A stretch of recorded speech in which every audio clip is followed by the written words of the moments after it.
天必须死！阁下大恩，六级没齿难忘。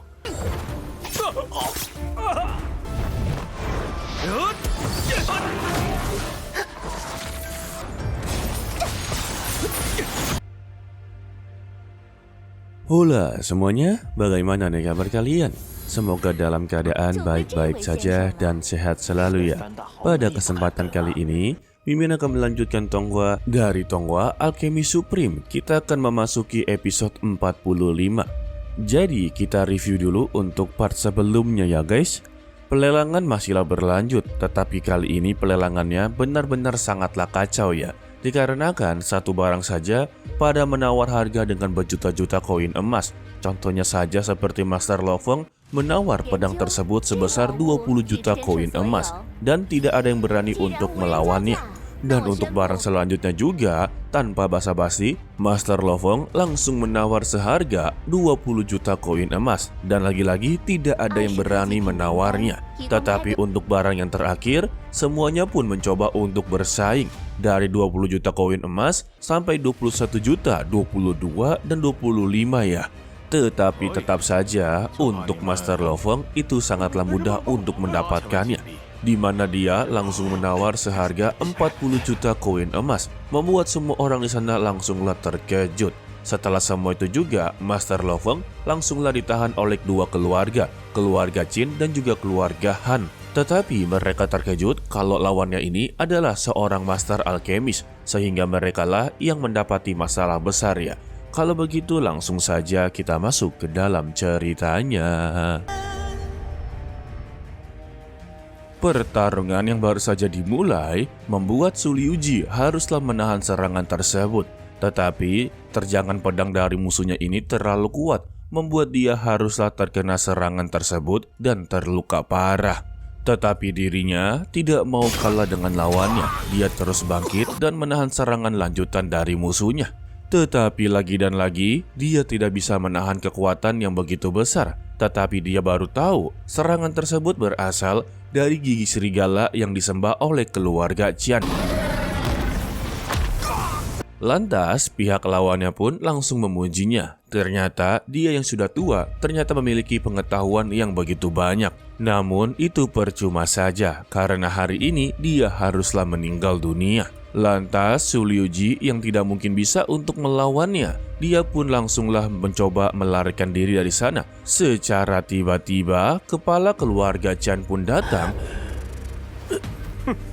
dan mencoba untuk menyarankan dia jangan melawan lagi. Su Liuji pun tidak menyangka kalau dirinya bisa terpojok seperti ini. Dia mencoba untuk mengancam kalau keluarga Su ini adalah keluarga yang paling terhormat. Jika terjadi sesuatu kepadanya nanti, kemungkinan besar keluarga kerajaan Xingluo tidak akan melepaskan mereka berdua. Tetapi kepala keluarga Qian tidak begitu peduli, karena juga saat ini tidak ada yang melihat dia untuk menangkap Su Liuji hidup-hidup. Jadi bagaimana bisa keluarga kerajaan Xingluo bisa tahu bagi dia masalah ini adalah masalah sepele. Tetapi jika ketahuan, hancur sudah keluarga Qian guys. Lalu dia pun menyuruh si gigi serigala untuk melumpuhkan beberapa nadinya agar dia berlutut kepadanya dan memberikan semua harta kepada keluarga Qian. Beruntung saja dugaan dari Su Peitian kalau ayahnya akan kenapa-napa, dia pun sudah berada di sana dan menghajar si gigi serigala hingga babak belur. Tanpa basa-basi, dia menggunakan 3 belatinya dan menghabisi nyawa dari gigi serigala. Mamam. Melihat itu, Tuan Qian langsunglah terkejut dan mencoba untuk melarikan diri dari sana. Tetapi dia pun langsunglah menghentikannya, sembari berkata, bukankah sudah terlambat untuk melarikan diri? Lagi-lagi, Tuan Qian mencoba mengancam kepada Su Peitian, jika sesuatu terjadi kepadanya, maka dia tidak akan bisa hidup. Waduh, sama aja ya. Namun seperti biasa, Su Peitian ini tidak bisa diancam dan dia tidak peduli dengan apapun yang terjadi. Dia menanyakan apakah barusan dia mencoba untuk mengancam dirinya. Tuan Qian menjadi begitu ketar-ketir dan memintanya untuk jangan salah paham. Jika dia melepaskan dirinya, maka dia akan memberinya banyak sekali harta. Waduh, udah diiming-imingin, padahal punya utang banyak banget ya.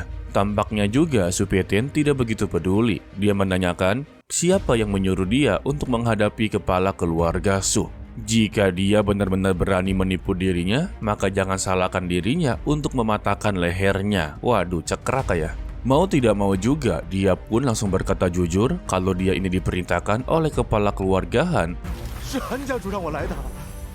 yang menyuruhnya untuk menangkap hidup-hidup kepala keluarga Su. Padahal ini dia juga ya.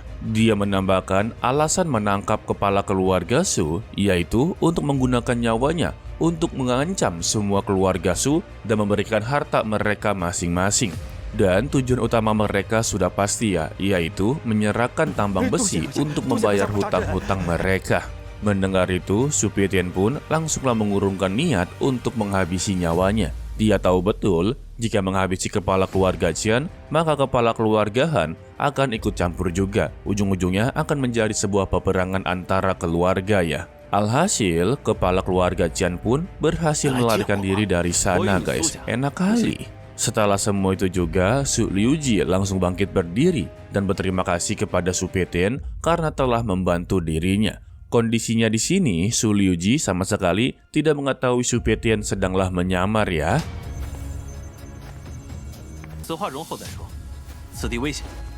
Lalu Su Liuji langsunglah berterima kasih kepadanya dan dia tidak akan pernah melupakan kebaikannya ini. Ketika dia ingin sujud kepada Su Peitian pun langsung buru-buru untuk mengangkat tubuhnya ya, dengan berkata dia tidak perlu melakukan hal tersebut. Tindakannya ini membuat Su Liuji benar-benar sangatlah terkejut, yang menimbulkan sebuah pertanyaan, apakah mereka ini pernah bertemu sebelumnya? Lantas Su Peitian hanya memberitahu kalau dia ini punya sedikit hubungan dengan keluarga Su. Ya, ujung-ujungnya bersandiwara telah mengenali Su Peitian dari keluarga Su ya. Su Peitian mengenal Su Peitian.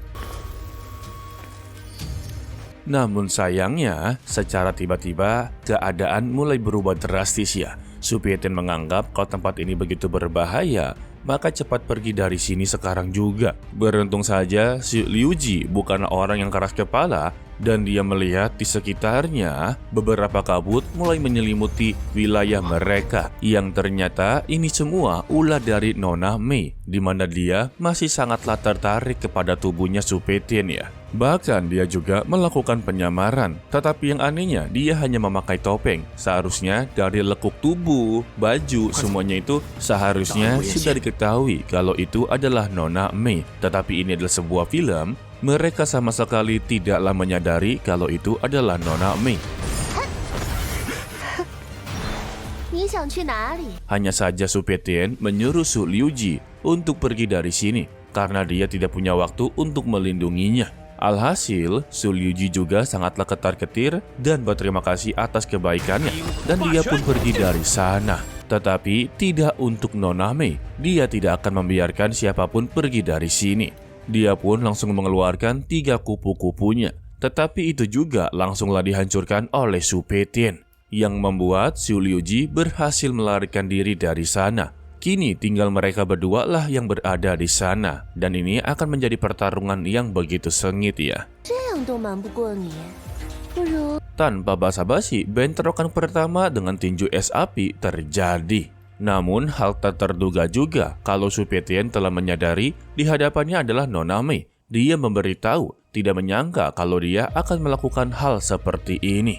Lantas Nona Mei pun langsunglah tertawa kecil dan melepaskan topengnya, sembari memuji kalau dia ini benar-benar begitu hebat dan mengetahui identitasnya.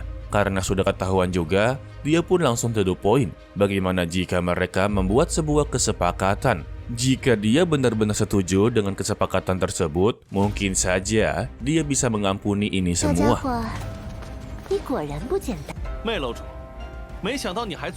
Tetapi Su Peitian dengan begitu tegasnya langsung berkata dia sama sekali tidaklah tertarik. Namun Nona Mei berkata kalau dia ini sangatlah tertarik kepada Su Peitian.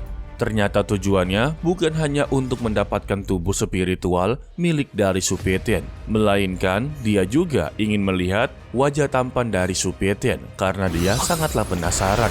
Sehingga pertarungan mereka pun langsunglah dimulai. Bentrokan pertama membuat Nona Mei langsung terkejut. 他怎么变强了？ Mengapa tiba-tiba dia bisa menjadi lebih kuat daripada sebelumnya? Lalu giliran dari Su Peitianlah yang menyerang secara bertubi-tubi. Dari tendangan api, kekuatan King Kong, semuanya dikerahkan. Sayangnya, beberapa serangan dari Su Peitian haruslah ditahan oleh Nona Mei dengan begitu mudah. Dan mereka melanjutkan pertarungan dengan tangan kosong, sembari mengeluarkan kekuatan spiritual mereka masing-masing. Nona Mei tidak menyangka kalau Su Peitian ternyata mempunyai kekuatan seperti ini. Maka hal ini membuat dia semakin tertarik kepadanya, atau lebih tepatnya menyukai kemampuan dari Su Peitian ya. Lalu Su Peitian pun menjawabnya. Sayang sekali kalau dia sama sekali tidak tertarik dengan wanita tua. Waduh, mendengar itu, Nona Mei sama sekali tidaklah tersinggung ya. Biasanya para wanita muda kalau dikatakan wanita tua akanlah marah besar. Tetapi dia berbeda guys. Dia berkata, lain di mulut, lain di hati. Anjay. Lalu mereka berdua pun melakukan bentrokan kekuatan bersama-sama. Tetapi ini masihlah belum berakhir kalau Nona Mei langsung mengeluarkan beberapa bayangan untuk mengelabui perhatian dari Su Peitian. Sembari tertawa begitu sinis. Tidak mau kalah juga, Su Peitian pun langsung mengeluarkan rantai apinya, di mana dia langsung menghancurkan bayangan milik dari Nona Mei. Walaupun tampak awalnya serangan dari Su Peitian tidak begitu berguna karena bayangannya terus-terusan bermunculan. Tetapi siapa sangka kalau Su Peitian berhasil menangkap tubuh asli dari Nona Mei menggunakan rantai api tersebut. Lalu Su Peitian pun langsung mengeluarkan pedang giok esnya yang membuat pedang tersebut berubah menjadi besar dan mencoba menghantam ke tubuhnya Nona Mei. Lagi-lagi bersambung, jadi penasaran ya. Tetapi sepertinya kalau Su Peitian tidak berniat untuk menghabisi nyawanya, melainkan hanya membuat dia untuk trauma berat ya. Tidak mungkin guys seorang pelelang akan dihabisi oleh Su Peitian, terkecuali dia mempunyai niat yang begitu buruk terhadap Su Peitian. Tetapi kan di sini masih belum diketahui niat buruk ataupun niat jahat yang dikeluarkan oleh Nona Mei. Paling-paling serangan dari Su Peitian yang terakhir adalah serangan untuk mengancam dirinya ya. Ya intinya ingin mencari informasi lanjutan lah ya. Oke lah, sepertinya cukup sampai di sini saja dulu untuk video kali ini ya. Mimin ucapkan terima kasih kepada kalian yang telah menonton sampai akhir. Pesan dari Mimin, tetaplah menjadi orang yang baik walaupun itu sangatlah sulit. To be continue, sampai jumpa di video berikutnya guys. Bye bye. 天必须死！阁下大恩，有疾莫齿难忘。